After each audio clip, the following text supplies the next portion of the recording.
Continuing on, the summertime flicks has been actually a bit of a journey between me and the nostalgia I would feel with watching all of these Nickelodeon original movies. Quite frankly, I didn't expect myself to like these movies or hate these movies as much as I did, especially with watching these as a kid. But this one was actually one which I'm actually surprised was the most decent one here. And it is called Jinx with Clara Bravo. You can't be serious, that's hilarious. Now this film came out in November of 2013. Stars Clara Bravo and Jack Griffo and had a rough budget of $5 million. I'm starting to get suspicious why every one of these movies has a $5 million budget. This one, especially with me watching Supernatural at the same time, also kind of made my brain go a bit crazy because the timing ended up just being very interesting. We're gonna be watching a Nickelodeon movie that's under the name of Jinx after this episode is in Supernatural. Why does that sound like the shittiest movie I've ever heard in my life? What kind of movie title was that? I mean, at least we're watching Supernatural, so you at least get to... I smelled in the hallway last night. I'd rather watch Supernatural. At his place, touched on human remains, bone fragments, and long locks of bloody blonde hair. I just solved the mystery of the coin. Do I look like I'm joking? Why do you think I drive everywhere, Sam? You need to calm yourself down. Hi, future me here. Now, as much as I emphasize this was a supernatural plot in this movie, there is actually an episode in season 3, episode 3, that's called A Bad Day in Black Rock. Dean and Sam have to get a hold of this rabbit's foot. This rabbit foot gives you good luck, but then if you lose it, you do lose that luck. In fact, it gets worse for you if you do lose it, and then you could potentially die. I hadn't even seen the full episode at this point. I'm still in season 3. I just want to emphasize real quickly that this is actually a very similar plot to what would be used in Jinx, except nobody died apparently. Yeah, this sounds like a very similar plot.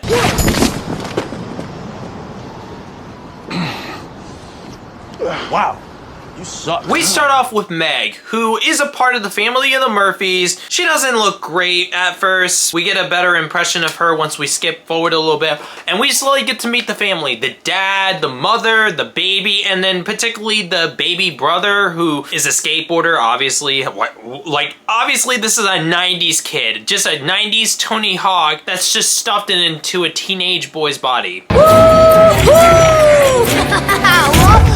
This family of the Murphys has a bit of a predicament that they have to deal with, well, just being a normal family.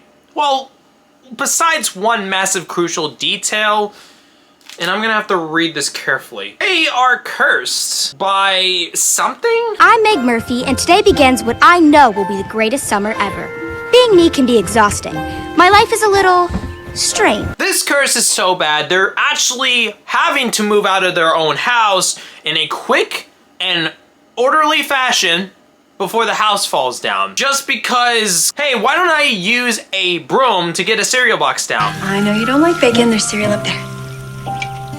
Easy enough, just go get that cereal up there on the shelf, right?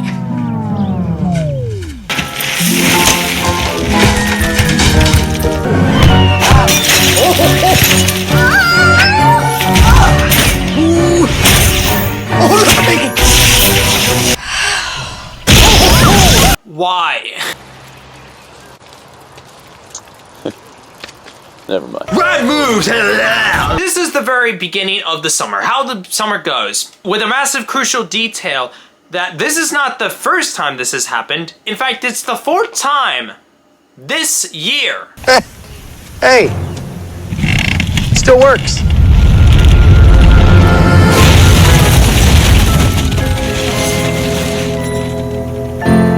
Not again. I could tell you that our house falling down was a once-in-a-lifetime thing.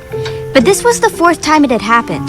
This year. I'm gonna have to call the insurance for this one. We get explained how the entire family is cursed. They can't go on with their normal lives with no science camp or whatever could be normal gets screwed up on them. And somehow none of them end up dying from this. There's multiple moments where bad luck just comes in, like whether if it's the suitcase or like science experiments, it's like it goes in, and then we get the title sequence of how, actually a decent title screen. They head over to Grandpa's which is in a town next to the town they actually live in. The granddad has had much more experience with this curse, so he's basically packaged the entire house like it's a fucking ball pit and make it so it's like the least dangerous thing possible. Like, think of Final Destination, that one scene where Alex has to patch up the house from anything that's dangerous.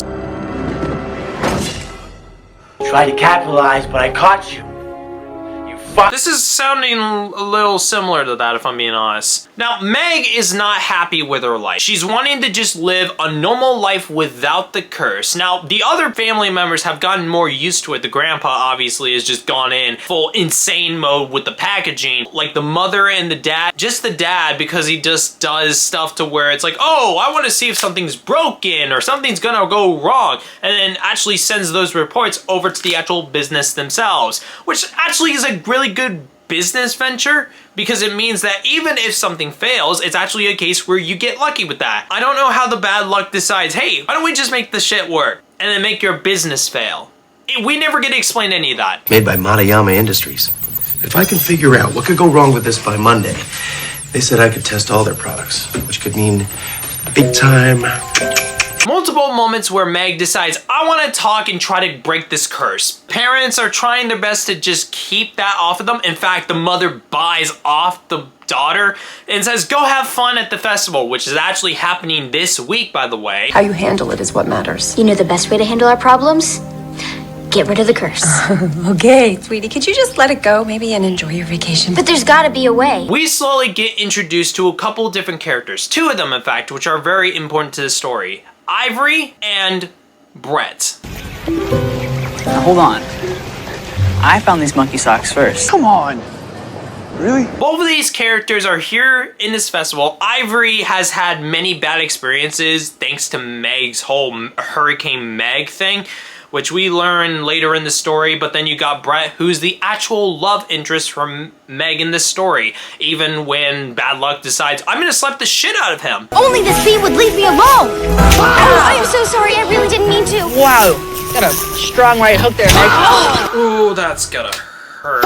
Meg has had enough of this whole curse, and she's trying to find a way to figure out, how the hell do I get this curse off of our asses? Well, as she's trying to find it, breaking one of her own rules of Murphy's Law. Probably should have remembered Murphy Rule 51.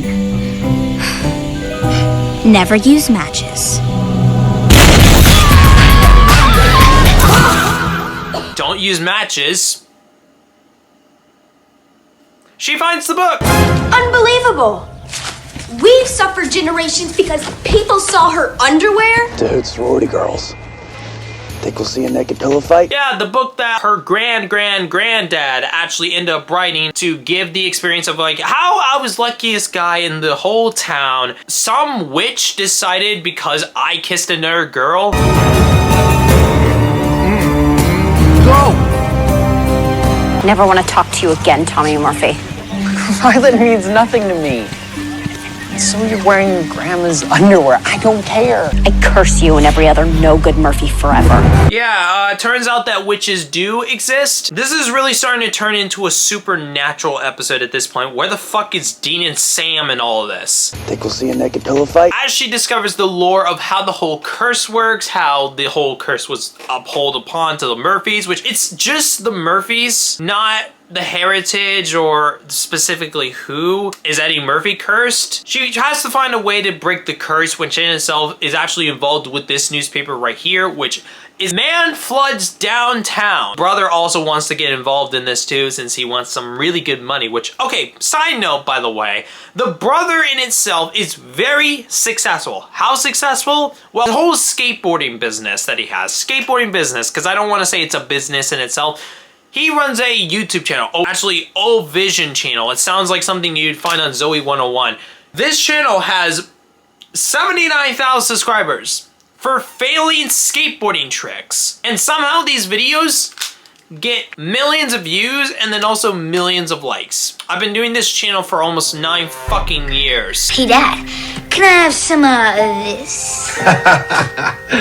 No. This guy could get monetized, have his own business just from this YouTube channel I don't know how it is. They decide they want to try to find the coin. They go into the fountain. The brother nearly dies from drowning, but never dies. Sorry.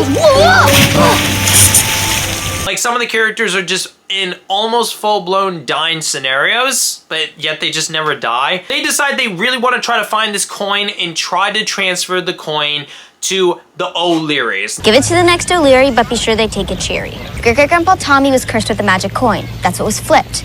If we give it back to someone who's related to that witch woman, Caitlin O'Leary, before the end of the harvest dance, we can end the curse forever. Meg is actually flirting up a storm with Brett and actually gets a date to the dance, which... congratulations! They break into the museum where the coin is being kept. Somehow, no alarms, the door is unlocked. A security guard passes by with them barely even noticing that there's people in the place, which is dumb enough to just completely pass by. They say they're bad luck. They have bad luck in so many different ways. The curse is on them, but then somehow they, I guess, plot armor. How come there's no alarms? And how do the flashlights not immediately break? And how are they not tripping over? And how are they not tripping on things? Try to look for the coin. I'm gonna go and try to stuff up the cocaine that's in the bag. I'm surprised they haven't tripped the alarms yet. Me too. Do they not realize they could get potentially fingerprints on everything? Yes, literally. Meg and the brother go to the dance. Turns out that what we get is the O'Learys are, well, Brett and Ivory. They never really explicitly say why these characters are the O'Learys. The coin gets transferred over to Brett and the O'Learys. Now, Meg originally thought that this was going to and just completely close the loop of the curse for the Murphys forever. If we give it back to someone who's related to that witch woman, Caitlin O'Leary, before the end of the harvest dance, we can end the curse forever. We just have to find that coin. Literally, Brett decides about 2 minutes earlier to say, why don't I put your name into a trial for getting a Grand Canyon trip, which she wins after getting off the curse. To congratulate the lucky winner of our raffle, Meg Murphy! Meg, you won. No, I never win anything. Meg Murphy, please come up here and claim your prize. I won! You won! I told you, Miss 0% chance. And then we find out the next morning that the curse is gone. At least gone in that extent. A brand new day, and everything is okay. I don't have the curse. Something that rhymes with curse. Alright, this isn't a musical, and I can't sing, but the point is, I'm curse-free. Yeah, the parents find out something's wrong. Literally immediately, and they're like, yeah, you didn't fucking end the curse, you fucking moron. You didn't end the curse. You transferred it to Brett and his family. And now he's doomed. It all makes sense now. By harvest night, complete this verse.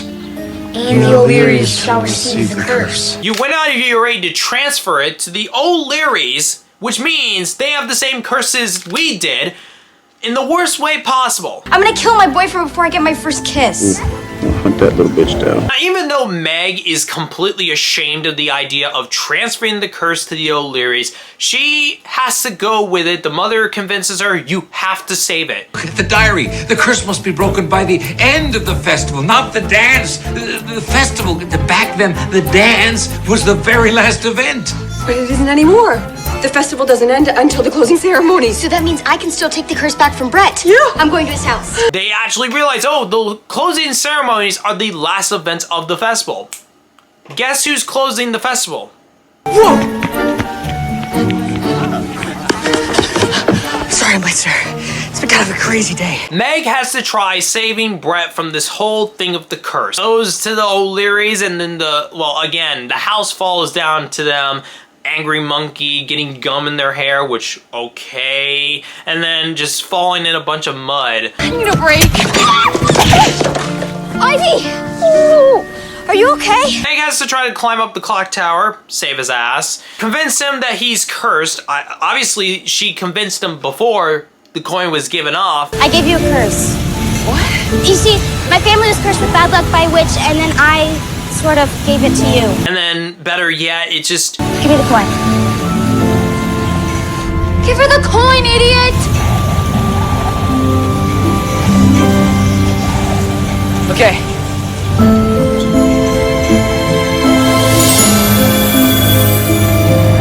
almost dies. Fuck,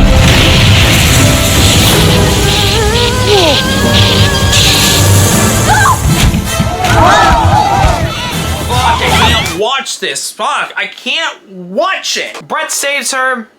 We get a happy ending and a happy kiss. They get to go to the Grand Canyon. We also find out that Tommy, the luckiest guy in the town because of his wife and kid, and he was the one that flooded the town, so that whole thing pursued. Ivory and Meg are best friends. Brett is her boyfriend still.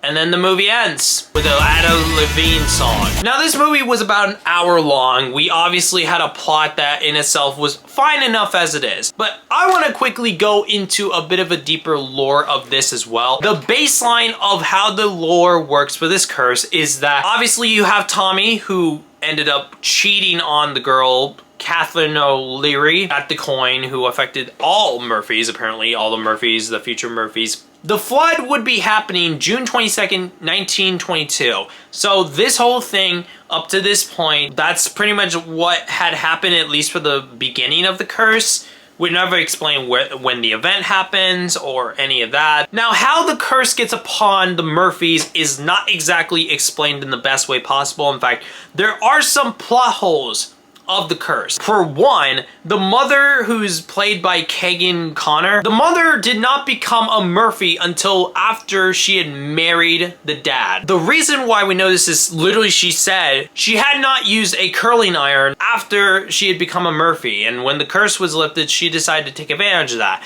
We've got an hour without the curse. I haven't used a curling iron since I became a Murphy. Another factor is that we never are explained if somebody like the brothers and the sisters, like the kids who are born, can just change their name out of being a Murphy and that would just lift off the curse. Or if the opposite can happen is if they get into a divorce, then is the curse lifted? Now, the curse is very particular. Like, no one has died, but there have been many moments where there's been incidents that could have killed the actual people, and then they survive, which means that the curse is probably potentially wanting them to just suffer. Like, the dad would have some sort of surgical procedure that ended up going wrong, but he still survives. I don't know what exactly it was. I'm gonna like show it on screen. The same thing would happen with Brett when he would run into a wild raccoon, which nearly could have killed him because of either just the raccoon herself and then also possible rabies. Had to outrun a bitey raccoon. But I think I lost him. Okay. And then nearly falling off of the actual clock tower while trying to climb up, which, like, again, no one dies. So it's not like there's a case of the characters actually dying or anything. It's just weird because the curse is like, oh, I'm not gonna kill you, but I'm gonna make you suffer in some way or another. Like, the curse is very lighthearted, but not in the sense where it's not willing to risk your life. Yeah, the dad almost died at the house too. The second coincidence that would come up is Keegan Connor, who actually plays the mother in this movie, also starred in Final Destination 2. She was one of the characters who ended up actually dying towards the later end of the film, which, sad. Oh, Nora's got a bite it before me anyhow, huh? Oh, you people have no sense of... I also discovered recently she was also in season 2 of Supernatural. She also ended up dying in that too. The weird part is that, like, out of all the actors who were chosen, this is one that weirdly enough connects these three properties together. Final Destination, Supernatural, and Jinx, all in the same area. This movie could have obviously have been a massive supernatural plot, and I think it actually could be if they decided to go a deeper route and actually got the actors from Supernatural to go in this movie with the same characters. You have a witch that curses a family and heritage. It's not particularly telling who, what Murphys, which is that why the whole context of if it's heritage, family, or just any Murphys is important. I would have loved it if this film decided to take the supernatural plot and add these characters like Dean and Sam in this whole plot and then save the characters in some way instead of leaving them in some sort of curse. I get it, it's a Nick movie, but you gotta also say this could have easily have connected with Supernatural in a lot of different factors. It was actually pretty decent. Like, this is the closest to splitting atom quality we're going to get. Questions surrounding the curse and the whole idea of cursing a Murray and everything like that, all of that just broke my brain in ways that I couldn't even articulate fully. Like, my head still hurts trying to wrap my brain around how everything works, because I don't think this world explains it well enough. It just feels like, oh, we need to only explain the bare basics just so that people can get this plot. And that's really about it. And I still feel like the family were complete assholes toward the end, because they were basically damning our main character for getting rid of the curse, and then all of a sudden they're taking advantage of of using a curling iron or doing this, doing that, all without the curse, because they don't have that curse. And I was like, really, guys? The movie was really quick from like the beginning all the way up to about 48 minutes, but then the rest of the time the movie is slow as balls. Like, it is genuinely like the slowest shit ever at times. Like, sometimes the characters take way too goddamn long to do the most simple things. Like, you have them talking at the bottom of a ladder and all that, and it's like you're wasting precious time that you could be using to take the curse back. Like, the stakes feel so low at that point. 5 out of 10. 3 out of 5. Mixed good, decent movie. It's alright. I think this is neck and neck with Splay and Adam as the best out of all the 5 we've watched. But I had some flaws. The first half was insanely fast as hell, but the second half, it felt extremely slow. All of the pop culture references in the movie are just ridiculous at this point. At least it's not as bad as the other films, but my god, it was ridiculous in this one. And I'm not a huge fan of the film's ending, but I had some positives with the movie. I think the story and its screenplay is nicely well engaging. I like the cinematography. I think it's nicely well shot. Same goes for the production design. I actually love how it tries to make you interested in the story, but the curse is what makes us all three of us confusing. But overall, I think this is neck and neck with Splay and Am as the best. I'm going to give this one 6. I'm going to give it a 6 out of 10 as well for Splay and Am. I thought the film was somewhat decent at the best. Like, I didn't think it was bad. I thought it was on par with Splitting Atom, but actually Jinx is a little bit higher than Splitting Atom because of certain factors of like the acting and the actors and the plot in itself that doesn't have so many plot holes but yet still has so many plot holes. Some of the plot devices that they tried doing, or some of the, again, plot holes that they tried doing, like why didn't the security system go off? Why do none of the characters die? It kind of makes my brain hurt a bit, but it's fine enough because this film was like G-rated and it was about an hour long. But I hate the fact that the curse was never taken off of these characters in the first place. It was just a lot of the stakes as well that are in this movie just kind of get stripped away after a while. Like, there's a bee, and then hopefully Meg doesn't fall off the edge. Like, there was a lot of things that I liked about the film. Some of the characters were charming at best. The plot of how the whole, like, curse was brought upon them was just, it's fine, but it's okay if you're a kid and everything. You don't need to know everything at that point, but if you're a guy that's watching Supernatural, you're gonna want to know every single detail of how the whole thing works and who's affected. The fucking YouTube channel that the kid ends up having that just has 79,000 subscribers and millions of views. Well, 2013 era, sure. But at this point, it's like you shouldn't show how to basic, like, parodies or something. Like, I just didn't like that, especially when the kid could have gotten some money himself, like Mr. Swindell. Either way, I didn't hate the movie. It just gets a 5 out of 10. Probably 5.5 if I'm being honest. Like, if I could watch this film again, I probably won't be doing it for such a long time because I just don't really care about the Nickelodeon movies as much as that I originally did as a kid. 1 second. Dean. Hey, back off, Jinx. And rewatching all of these, like, the factor of the nostalgia and having to feel these movies, it just really gets me to wonder, like, how bad or how good something is, and then why I watched Swindell, or like enjoying Splitting Atom twice, or watching One Crazy Cruise and seeing that CGI fucking walrus. The nostalgia was the main thing for me of why I wanted to watch these films again, rewatch them and go back and understand these films, and like actually reacting to these with my friends and seeing how good or even potentially bad these were, with like understanding and thinking and critical thinking and all that. and suspension of disbelief. It all kind of adds on to the future presence of watching something that could potentially be a part of my childhood, which it was. I didn't watch Disney movies as a kid. I watched Nickelodeon movies, which were coming up like on these ads, and I'm glad I did and rewatched these like years later.